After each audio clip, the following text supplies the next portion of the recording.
ಇನ್ನು ಹಾಸನದ ರೇವಣ್ಣ ಕುಟುಂಬಕ್ಕೆ ಸಂಬಂಧಪಟ್ಟಂತೆ ಮಾತನಾಡೋದಾದ್ರೆ ಅದು ಯಾವ ಕೆಟ್ಟ ಕಣ್ಣು ಆ ಕುಟುಂಬದ ಮೇಲೆ ಬಿದ್ದಿದೆಯೋ ಏನೋ ಒಂದೇ ತಿಂಗಳಲ್ಲಿ ಮನೆಯಲ್ಲಿ ಮೂವರು ಸೆರೆವಾಸವನ್ನ ಅನುಭವಿಸುವಂತಹ ಪರಿಸ್ಥಿತಿಯನ್ನ ತಂದುಕೊಂಡಿದ್ದಾಯಿತು. ಇದೀಗ ರೇವಣ್ಣ ಜೆಸಿಯಿಂದ ಅಥವಾ ಜುಡಿಷಿಯಲ್ ಕಸ್ಟಡಿಯಿಂದ ಸೂರಜ್ ರೇವಣ್ಣ ಅಲ್ಲ ಸೂರಜ್ ರೇವಣ್ಣ ಅವರು ಈಗ ಸಿಐಡಿ ಕಸ್ಟಡಿಗೆ ಹೋಗಿದ್ದಾರೆ. ಮಗದೊಂದು ಕಡೆ ಅವರ ತಮ್ಮ ಪ್ರಜ್ವಲ್ ರೇವಣ್ಣ ವಿಚಾರಣೆಯನ್ನ ಮುಗಿಸಿಕೊಂಡು ಅಗೇನ್ ನ್ಯಾಯಾಂಗ ಬಂಧನಕ್ಕೆ ಒಳಪಟ್ಟಿದ್ದಾರೆ. ಇದಕ್ಕೆ ಸಂಬಂಧಪಟ್ಟಂತೆ ರಿಪೋರ್ಟ್ ಇದೆ, ನೋಡ್ತಾ ಹೋಗೋಣ. ಪರಪ್ಪನ ಅಗ್ರಹಾರಕ್ಕೆ ತಮ್ಮ ಎಂಟ್ರಿ.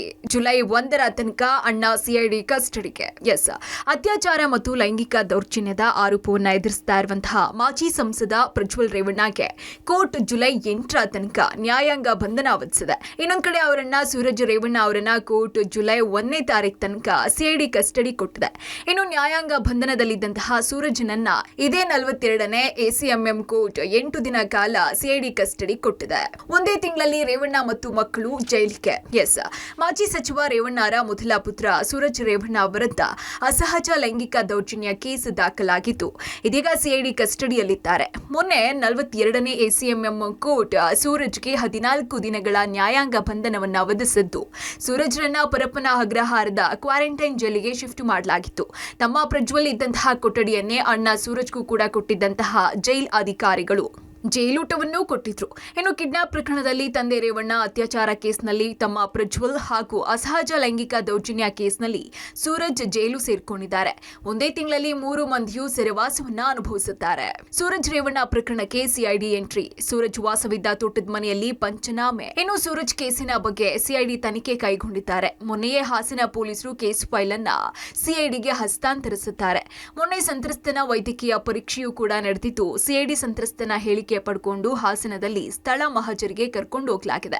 ಇನ್ನು ಸೂರಜ್ ರೇವಣ್ಣ ವಾಸವಿದ್ದಂತಹ ಹೊಳೆನರಸೀಪುರ ತಾಲೂಕಿನ ಗನ್ನಿಕಡದ ತೋಟದ ಮನೆಯಲ್ಲಿ ಸಿಐಡಿ ಸಿಬ್ಬಂದಿ ಪಂಚನಾಮೆಯನ್ನ ನಡೆಸಿದ್ದಾರೆ. ಸಂತ್ರಸ್ತನಿಗೆ 15 ಮಾದರಿ ಟೆಸ್ಟ್. ಸಿಐಡಿ ಕೈ ಸೇರಲಿರೋ ರಿಪೋರ್ಟ್. ಇನ್ನು ಸೂರಜ್ ರೇವಣ್ಣ ವಿರುದ್ಧ ದೂರು ದಾಖಲಿಸಿದಂತಹ ಸಂತ್ರಸ್ತನ ವೈದ್ಯಕೀಯ ಪರೀಕ್ಷೆ ನಡೆಸಲಾಗಿದೆ. ಉಗುರು ಮಾದರಿ, ಲಿಂಗತ್ವ ಸೇರಿದಂತೆ 15 ರೀತಿಯ ಪರೀಕ್ಷೆಗಳನ್ನ ನಡೆಸಲಾಗಿದೆ. ಇನ್ನು ಸಂತ್ರಸ್ತನ ಅದ್ಯಾವ ಪರೀಕ್ಷೆಯನ್ನ ನಡೆಸಲಾಗಿದೆ ಅಂತ ನೋಡ್ತಾ ಹೋಗೋಣ. 15 ಬಗೆಯ ಟೆಸ್ಟ್ ಯಾವ್ಯಾವು? ಸಂತ್ರಸ್ತನ ಉಗುರು ಮಾದರಿ ಸಂಗ್ರಹ. ಎದೆ ಭಾಗದ ಕೂದಲಿನ ಮಾದರಿಯನ್ನ ಕಲೆಕ್ಟ್ ಮಾಡಲಾಗಿದೆ. ಇನ್ನು ಸಂತ್ರಸ್ತ ಯುವಕನ ದೇಹದ ಮೇಲೆ ಗಾಯಗಳು ಪತ್ತೆಯಾಗಿದೆಯಂತೆ. ಪರಚಿದ ಗಾಯಗಳಿದಾವೆ ಅನ್ನೋದು ಗೊತ್ತಾಗಿದೆ. ಇನ್ನು ಸಮ್ಮತಿ ಮೇರೆಗೆ ಲೈಂಗಿಕ ಕ್ರಿಯೆಯಲ್ಲಿ ತೊಡಗಿದ್ರ ಸಂತ್ರಸ್ತ ಯುವಕನ ಬಟ್ಟೆಯ ಸ್ಯಾಂಪಲ್ ಸಂಗ್ರಹ. ಸಂತ್ರಸ್ತ ಯುವಕ ಲಿಂಗತ್ವ ಪರೀಕ್ಷೆ ಮಾಡಲಾಗಿದೆ. ಇನ್ನು ವೈದ್ಯರು ಕಿಡ್ನಿ ಹಾಗೂ ವೃಷಣಗಳ ಪರೀಕ್ಷೆಯನ್ನ ನಡೆಸಿದ್ದಾರೆ. ಒಟ್ಟು 15 ಬಗೆಯ ವೈದ್ಯಕೀಯ ಪರೀಕ್ಷೆ ನಡೆಸಿದೆ ಟೀಮ್. ಇನ್ನು ಸಂತ್ರಸ್ತನ ವೈದ್ಯಕೀಯ ರಿಪೋರ್ಟ್ ಮೇಲೆ ಸೂರಜ್ ಭವಿಷ್ಯ ಅಡಗಿದೆ. ಒಂದು ವೇಳೆ ಸಂತ್ರಸ್ತನ ಹೇಳಿಕೆಗೂ ವರದಿಯಲ್ಲಿನ ಅಂಶಗಳು ದೃಢಪಟ್ಟರೆ ಸೂರಜ್ ರೇವಣ್ಣ ಇನ್ನಷ್ಟು ಇಕ್ಕಟ್ಟಿಗೆ ಸಿಕ್ಕಾಕೊಳ್ತಾರೆ. ಒಟ್ನಲ್ಲಿ ಸೂರಜ್ ರೇವಣ್ಣ ವಿರುದ್ಧದ ಲೈಂಗಿಕ ದೌರ್ಜನ್ಯ ಪ್ರಕರಣ ಸಾಕಷ್ಟು ತಿರುವುಗಳನ್ನ ಪಡ್ಕೊಳ್ತಾ ಇತ್ತು. ಆರೋಪ ಸಾಬೀತಾದ್ರೆ ಸೂರಜ್ ರೇವಣ್ಣಗೆ ದೊಡ್ಡ ಮಟ್ಟದಲ್ಲಿ ಸಂಕಷ್ಟ ಎದುರಾಗುವ ಸಾಧ್ಯತೆ ಇದೆ. Bureau report, public TV.